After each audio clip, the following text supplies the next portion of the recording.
Welcome to the Writer's Life, the place where you get the sight, sound, smells, taste of my particular writer's life and where you get the truth. Hang on,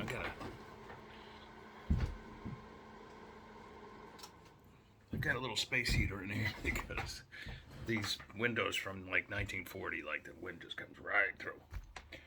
Anyway, smash the like button, subscribe if you haven't already, and hit that bell for notifications because you don't want to miss even 1 minute of these exciting videos and how exciting they are. So, I'm going to try to make it quick today because the last two videos were way too long. So, the subject is taxes. It's tax season, believe it or not. And while we all anxiously wait our W-2s and things like that, just a couple of pointers and points about the beauty of freelance writing. I've had years where I've had to pay like quarterly taxes. I've gotten big advances and things like that. Like you can't really avoid the tax man when you're getting big advances and things like that. But then there have been years where I've just been reliant mostly on my traditional or my independent publishing, and that made huge money with the traditional publishing. And those are actually really good years. And I'll tell you why. Because I'm a freelancer, I write off everything. And it's not me who came up with that idea. My ex father in law, God rest his soul, used to be the tax commissioner for New York State. Like that's a huge job, right? You're the tax commissioner for like the economic ground zero of America and arguably the world. So he had a big job. But he pulled me aside once and he said, "You didn't hear from me, but he's like, write off everything from toilet paper to beers. Write it all off. Just make sure you have your receipts to back everything up in case somebody from the IRS comes sneaking around trying to audit you." So that said, I keep all my receipts, right? I also partake in lots of business related ventures. For instance, the 2 months I spent in Italy this year, complete write off. That like to the tune of like a $12,000 write off, right? Because I not only worked when I was there, everything I did was writing related. The trips I'll take, like the adventure trips I'll take to like Turkey or Nepal or China or Cambodia, South America, Central America, like all those trips, also write offs because I use that as research for my books or articles or both.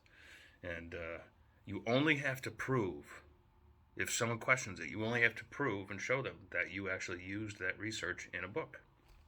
And I always do, or an article. And there's other things, like there's supplies, there's, like if you buy a new computer, that's a write off. So just about everything I do in the writer's life can be considered a write off. I mean, my phones, everything.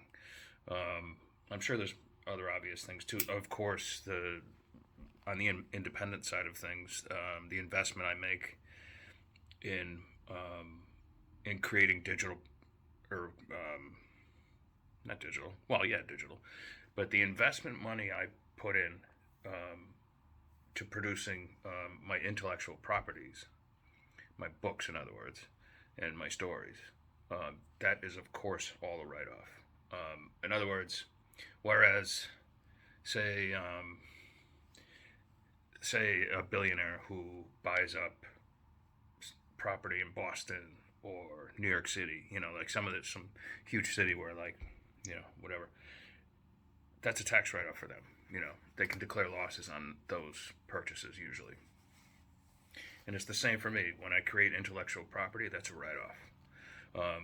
It's not the same in the traditional publishing world where they give you $100,000 advance because that 100,000 dollar advance, got to be ready to cut a check for at least $25,000 immediately, and that does not include the 15% you owe your agent.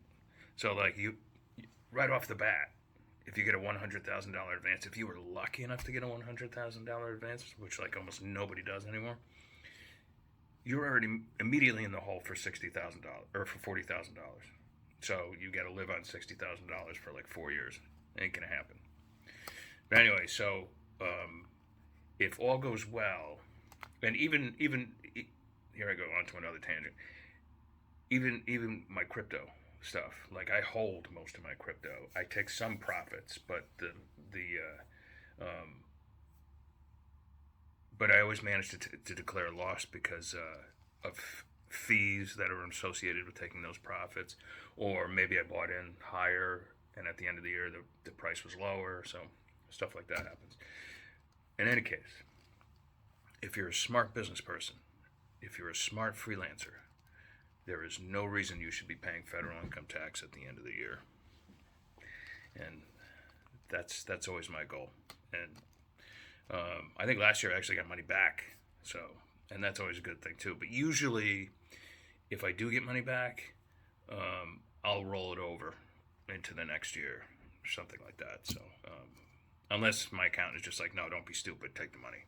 So, whatever. Anyway, so just a quick word about freelancing, writing, the writer's life, and taxes, which are coming up.